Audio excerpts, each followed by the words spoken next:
I'm going to do some updates for Patreons out there. Been learning a lot. Has been working on some of the books here. Started off, of course, with the Shooter's Almanac. Moved into the gun website story. Got the two new books that I think we've showed a little bit here. The Revolver book. We'll do a video on that one. And then in this video, we'll take a look at U.S. Firearms Museums, a book I'm trying to do to encourage people to visit our firearms museums, to learn whatever piece of history it is you're interested in from all the different museums that are out there. So as we're developing skills on the software and the techniques of doing the books, very much like the 50s, well, I guess this one's a little different because each page is going to be a different museum. But I'm accumulating as much information as possible about each of the museums and putting them. It was actually kind of tough to figure out what order to put them in.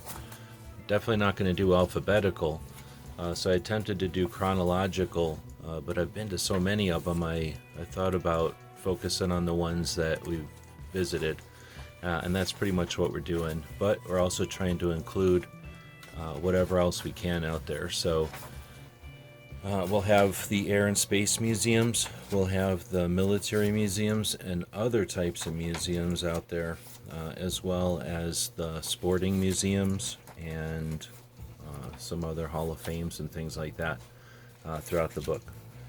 We've also included the private reference collections, like ATF, FBI, and unfortunately the Smithsonian, and a couple others. So this is called the U.S. Firearms Museum. I got the idea for the passport concept after watching the firearms museums that get together each year and don't invite me to talk about how they can complain more about that nobody goes to their museums.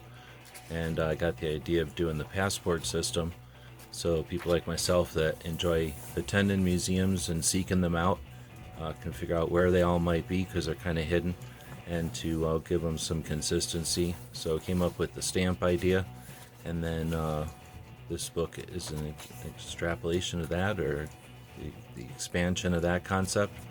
As you can see, we're trying to do cartoons of each of the museums themselves, especially the ones that we visited, and offer insights so that people want to visit. So we got some accessibility information, depending on the museum. Some of them are great for accessibility, some of them are kind of bad. Unfortunately, most of them are kind of bad, but most of them are worth attendance. So as much as we have to acknowledge that some of them have some pretty bad accessibility, it's because a lot of them are in crazy places and they're unique.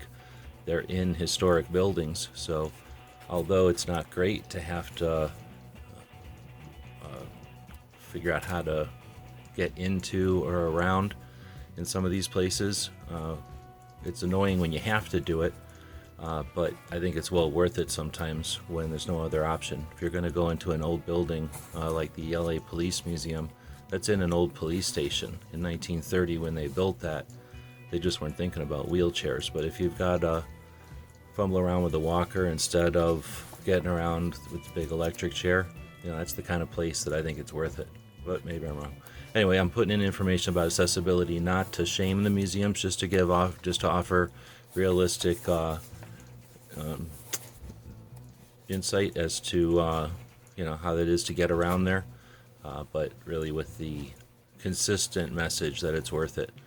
On that aim, or in that light, we're also going to attempt to offer information about the photography conditions. There's only a couple of them where there's no photography allowed. Most of them allow photography, but they all have different considerations for different kind of glasses and displays and how much time you might want to devote to photography. So we're going to try to offer information about that, and then however much room we have left on the page, we'll get into some other stuff like pictures. We've got terabytes worth of pictures from most of these, That's what the web pages are for, and that's what the videos and other projects are for. But this is a book that we're writing, or creating really, to encourage people to attend the museums, to offer insight. If you've got ideas for something like this, let us know. If you're a Patreon, I want to thank you. You're the people that make this possible. There's 200 or so Patreons that are giving us the time to do this kind of stuff.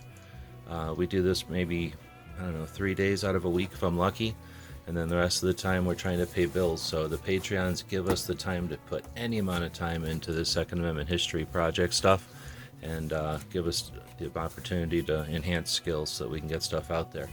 In the next video, we'll talk about the revolver book. And with that, we'll say thanks again. Let us know in the comments what you think. And as always, thanks for watching. Let's end it with our Patreons here at the end.